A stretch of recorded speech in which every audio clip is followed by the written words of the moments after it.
মাই dear viewers, মই ভিডিঅ'টোৰ মাজত ছাবজেক্ট আৰু প্ৰেডিকেট লেচনটো চাহিদা অনুযায়ী মই বুজাই দিছোঁ।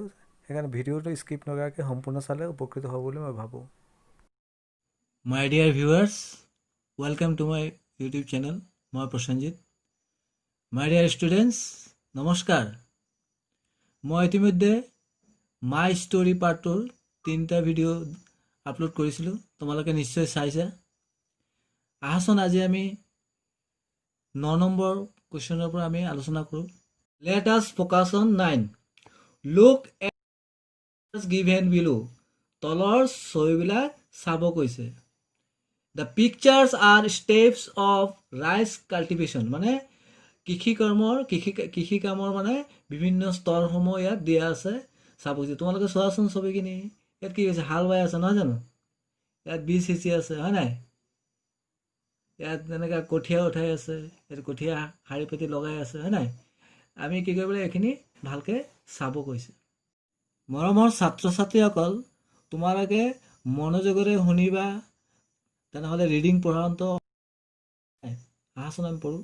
Read the following sentences. তলৰ বাক্যবিলাক পঢ়িব কৈছে। Choose a sentence to match each picture. তাৰমানে ইয়াৰ পৰা এই বাক্যবিলাক ওপৰৰ কোনটো পিকচাৰ ছবিৰ লগত মানে মিলে সেইটো আমাক উলিয়াব কৈছে, চুজ কৰিব কৈছে। ৰাইট দ্য চেণ্টেন্সেছ বিলো ইচ পিকচাৰ। আৰু এই ছবিবিলাকৰ তলত শুদ্ধ বাক্যটো লিখিব কৈছে। আহাচোন আমি আগতে বাক্যবিলাক পঢ়ি লওঁ। তোমালোকে মনোযোগেৰে শুনিবা, তেতিয়া পঢ়িবলৈ সুবিধা হ'ব। Seeds are sown in fields. Rice seedlings are grown in fields. The land is plowed. Seedlings are collected from fields. Seedlings are planted in rows. Plenty of water is required for the rice plant to grow. When paddy ripens, the crop is harvested. The paddy stalks are threshed to separate the grains of rice from the stalks. The grains of rice are collected in gunny bags. আহাচোন আমি এই বাক্যবিলাক কোনটো ছবিৰ লগত কোনটো বাক্য মিল হয় এইটো আমি লিখোঁ। ছাত্ৰ ছাত্ৰীসকল, তোমালোকৰ সুবিধাৰ বাবে মই জেৰক্স কপি কৰি লৈছোঁ, তাৰপিছত তলত লিখি দিছোঁ। তোমালোকে চোৱাচোন কোনটো ছবিৰ লগত কি মিলে। এই প্ৰথম ছবিটো দেখিছানে? প্ৰথম ছবিটো কি আছিলে? দ্য লেণ্ড ইজ প্লাউড, মানে ইয়াত কি কৰি আছে? হাল বাই আছে, হয় নাই? দেখি গম পাইছেই। তাৰমানে এইটো কোনটো হ'ব? ইয়াত থকা 3 নম্বৰটো হ'ব এইটো। The land is ploughed. এই লিখাটো ইয়াত তলত লিখিব লাগিব। মই লিখি দিছোঁ। ছবিটো চোৱা। এই ছবিটো কি হ'ব? Seeds R sown in the field, মানে বীজ বৈছে ইয়াত পথাৰত। এইটো কোনটো হ'ব? এই 1 নম্বৰ চেণ্টেন্সটো হ'ব। Seeds R sown in the fields, ইয়াত লিখি দিম। এই ছবিখন চোৱা। এই ছবিখন কেই নম্বৰ চেণ্টেন্সটোৰ লগত মিলিব? 6 নম্বৰ। 6 নম্বৰ চেণ্টেন্সটো কোনটো আছিলে? এইটো। Plenty of water is required for the rice plant to grow, মানে কি পৰ্যাপ্ত কি লাগে? পানী লাগে, হয় নাই? পৰ্যাপ্ত পানী লাগে। সেইকাৰণে এইটো 6 নম্বৰ চেণ্টেন্সটো। ইয়াত জেগা নাই বুলি মই লিখা নাই 6 নম্বৰটো। এটা মানে এই 6 নম্বৰ চেণ্টেন্সটো তোমালোকে লিখি দিবা। ছবিটো চোৱা। এই ছবিটো কোনটো হ'ব? এই ছবিটো 4 নম্বৰ চেণ্টেন্সটো হ'ব। এইটো চিডলিংছ আৰ কালেক্টেড ফ্ৰম ফিল্ডছ, তাৰমানে পথাৰৰ পৰা কি উঠাইছে? কঠীয়া উঠাইছে, হয় নাই? এইটো এই ছবিটো কোনটো 5 নম্বৰ চেণ্টেন্সটোৰ লগত মিলিব? 5 নম্বৰ চেণ্টেন্সটো কি আছিলে? এইটো চিডলিংছ আৰ প্লান্টেড ইন ৰ'জ, তাৰমানে কঠীয়া শাৰী পাতি এতিয়া লগাইছে, হয় নাই? 2 নম্বৰ চেণ্টেন্সটো চোৱা। এইটো কি হ'ব? 2 নম্বৰ চেণ্টেন্সটো হ'ব। এইটো 2 নম্বৰ চেণ্টেন্সটো কি আছিলে? ৰাইচ চিডলিংছ আৰ গ্ৰ'ন ইন ফিল্ড, তাৰমানে এতিয়া ডাঙৰ হৈ আছে, হয় নাই? 7 নম্বৰটো হ'ব। কি হ'ব? When paddy, তাৰমানে 7 নম্বৰটো ইয়াত চাই লোৱা। When paddy ripens, the crop is harvested, তাৰমানে এতিয়া ধান পকি গ'ল, এতিয়া কি কৰিছে? কাটি আছে, বুজিছা নাই? এতিয়া 8 নম্বৰ ছবিটো কোনটো? এই ছবিটো 8 নম্বৰটোৰ লগত মিলিব। 8 নম্বৰটো কি আছে? The paddy stalks are threshed to separate the grains of rice, তাৰমানে কি কৰি আছে? মৰণা মাৰি আছে, হয় নাই? এইটো হ'ব 9 নম্বৰটো। 9 নম্বৰ চেণ্টেন্সটো কি আছিলে? The grains of rice are collected in gunny bags, তাৰমানে বস্তাত কি কৰিছে ধানবিলাক এতিয়া ভৰাই আছে সংগ্ৰহ কৰি আছে হয় নাই let us focus on 10 read the sentence এই বাক্যটো পঢ়িব লাগে তোমালোকে মনোযোগ দি শুনিবা তাৰপিছত পঢ়িব যত্ন কৰিবা অভি ইজ অপেনিং দ্য টেপ তাৰমানে অভিয়ে কি কৰি আছে অভিয়ে টেপটো খুলি আছে now look at the two parts এই বাক্যটোত দুটা অংশ আছে এটা হ'ল অভি আৰু হ'ল is opening the tap the word in the box Abhi tells us who is doing the action তাৰমানে অভি এই অভি ৱাৰ্ডটোৱে কি বুজাইছে কোনে কামটো কৰিছে বা কোনে কাৰ্যটো কৰিছে সেই বিষয়ে আমাক কৈছে the words in the bubble is opening the tape tells us what Abhi is doing আৰু এই পাৰ্টটোৱে কি কৈছে ইজ অপেনিং দ্য টেপ এই পাৰ্টটোৱে কি বুজাইছে মানে অভিয়ে কি কৰিছে এইটো বুজাইছে sentences have two parts read this sentences note the two parts মৰমৰ ছাত্ৰ ছাত্ৰীসকল ইয়াত যে লিখা আছে চেণ্টেন্সেছ হেভ টু পাৰ্টছ মানে বাক্যবিলাকৰ কেইটা থাকে দুটা অংশ থাকে সেই দুটা অংশৰ নাম তোমালোকে জানানে এটা হ'ল ছাবজেক্ট আৰু এটা হ'ল প্ৰেডিকেট ইয়াত ছাবজেক্ট আৰু প্ৰেডিকেটৰ কথা বুজাইছে আহাচোন আমি ছাবজেক্ট আৰু প্ৰেডিকেটৰ বিষয়ে অলপ বুজি লওঁ my dear students let focus on subject and predicate তাৰমানে যিকোনো বাক্যৰ বা চেণ্টেন্সৰ দুটা অংশ থাকে এটা হ'ল ছাবজেক্ট আনটো হ'ল প্ৰেডিকেট একোটা বাক্যত মূলতে দুটা ভাগ থাকে every English sentence is formed of two parts subject and predicate এতিয়া আহাচোন আমি জানো ছাবজেক্ট মানে কি ছাবজেক্ট বাক্যত যি কৰে বা যাৰ বিষয়ে উল্লেখ কৰা হয় সিয়েই ছাবজেক্ট মানে বাক্যৰ যিটো কাৰ্য সমাধা যোনে কৰে তেওঁ হ'ল ছাবজেক্ট তাৰমানে the subject is a word or a group of words denoting the person or thing or action about whom or which something is said তাৰমানে কি subject is who is doing the action মানে কোনে কামটো কাৰ দ্বাৰা কৰা হৈছে বা কোনে কৰিছে সেইটো হ'ল ছাবজেক্ট এটা উদাহৰণ চাওঁ আমি Ram is a good boy এতিয়া গুড বয় কাৰ বিষয়ে কোৱা হৈছে ৰামৰ বিষয়ে ৰামটো কি হ'ব ছাবজেক্ট জানিব বিচাৰোঁ তেনেহ'লে মানে যাৰ সম্বন্ধে বা সম্পৰ্কে কিবা কোৱা হয় সেইটো হ'ল ছাবজেক্ট আৰু ছাবজেক্টৰ সম্পৰ্কে বা সম্বন্ধে যি কোৱা হয় সেইটো হ'ল প্ৰেডিকেট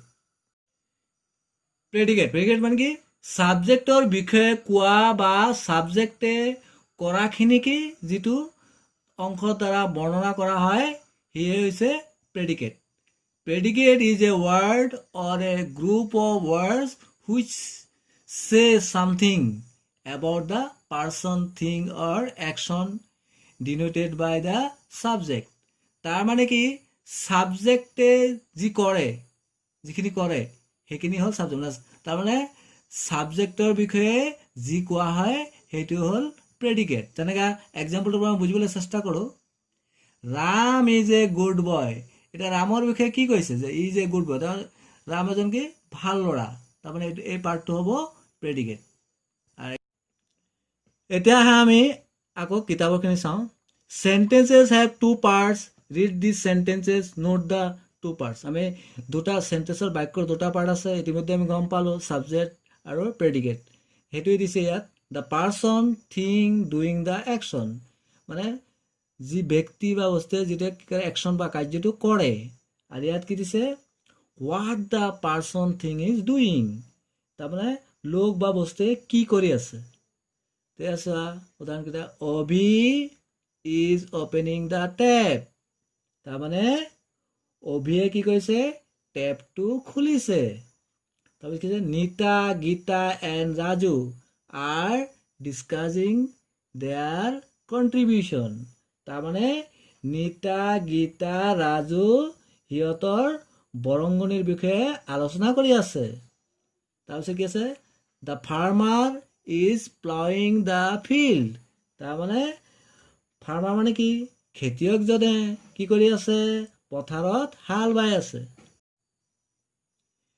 দ্য ছান ইজ শ্বাইনিং ব্ৰাইটলি তাৰমানে এইটো মানে সূৰ্যটোৱে কি কৰি আছে উজ্জ্বলভাৱে জিলিকি আছে এইটো চা এইটো দ্য চিলড্ৰেন আৰ ৱাচিং এ ফুটবল মেচ চিলড্ৰেন মানে ল'ৰা ছোৱালীবিলাকে বা কি কৰি আছে আৰ ৱাচিং এ ফুটবল মেচ কি আছে এখন ফুটবল মেচ চাই আছে ফাইণ্ড আউট মোৰ sentences from the lesson you have read তাৰমানে এনেধৰণৰ বাক্য আমি লেচনটো পঢ়িলোঁ যে মইতো ইতিমধ্যে এইটোৰ ওপৰত 3টা ভিডিঅ' বনাইছিলোঁ তোমালোকে চাইছে চাগে আজি চোৱা হোৱা নাই ডেছক্ৰিপশ্যন বক্সত লিংক দিয়া থাকিব তোমালোকে চাই ল'বা right the 2 parts in the table বিলো তাৰপিছত এনেধৰণৰ টেবুল এটা বনাই সেই চেণ্টেন্সকেইটাৰ এই এনেকৈ ধৰণৰ মানে ছাবজেক্ট পাৰ্টটো ইয়াত লিখিবা আৰু প্ৰেডিকেট পাৰ্টটো ইয়াত লিখিবা মই কেইটামান বাক্য তোমালোকৰ পাঠৰ পৰা ওলাই মই কৰি দিছোঁ তোমালোকে চাই লওঁচোন আহাচোন চাওঁ the person thing doing the action আৰু what the person thing is doing মই লিখি দিছোঁ এইকেইটা she teaches English in a school he drives a car he is resting under a tree Raghu Bora ploughs the land the water is flowing through the channel let us focus on 11 এটা চাও আমি 11 নম্বৰটো let's learn a few words that we use to make a sentence আমি কি কৰিম কিছুমান ৱাৰ্ডৰ বিষয়ে শিকো কিছুমান শব্দৰ বিষয়ে শিকো এইবিলাক আমি আকৌ কেনেকৈ মানে মেক এ সেন্টেন্স মানে বাক্য সাজিব লাগে বা বাক্য ৰচনা কৰিব লাগে আমি দুটা পাৰ্ট দেখিছো আজি আমি এই পাৰ্টৰ ৱাৰ্ড কেইটাৰ বিষয়ে আলোচনা কৰিম মই বাক্য সাজি দিম তোমালোকে চাবা আৰু তোমালোকে পাৰিলে নিজৰ ফালৰ পৰা নতুন বাক্য সাজিবা কাৰণ এইখিনি আকৌ মই আকৌ অহা নেক্সট ভিডিঅ'ত দি দিম কাৰণ কি ভিডিঅ'টো দীঘল হ'লে তোমালোকৰ অসুবিধা হ'ব আহাচোন এতিয়া আমি 11 নম্বৰৰ ৱাৰ্ড কেইটা মই তাৰ পৰা লৈছিলোঁ কি আছিলে ডিছকাছ মানে কি আলোচনা কৰা দি মই এটা বাক্য সাজি দিছোঁ তোমালোকে পাৰিলে বেলেগ বাক্য সাজিব পাৰিবা চোৱাচোন এইটোৱে I am going to discuss the matter মানে মই এইটো বিষয়ে আলোচনা কৰিব গৈ আছো নেক্সট discusses সজল discusses the matter with his father তাৰমানে সজলে বিষয়টো তেওঁৰ দেউতাৰ লগত আলোচনা কৰে ৰান মানে লৰ মৰা বাক্যটো লিখিছো মই I did not run away runs she runs toward the stairs মানে চিৰি থাকে যে চিৰি বা খটখটি কয় যে তাৰমানে চিৰিটো পেলাই তাই লৰ মাৰিছিল অপেন মানে খোলা তাই লিখিছো কিবা খুলি দিয়া যে দৰজা খোলা খিৰিকী খোলা এনেকৈ প্লিজ অপেন দ্য ডোৰ মানে অনুগ্ৰহ কৰি দৰজাখন খুলি দিয়ক অপেন্স she opens the door তাই দৰজাখন খোলে shine মানে চকমকা the moon does not shine as brightly as the sun মানে চন্দ্ৰই সূৰ্যৰ নিচিনা ইমান উজ্জ্বল পোহৰ নিদিয়ে আৰু shines দি গাব the sun shines bright সূৰ্যই উজ্জ্বল পোহৰ দিয়ে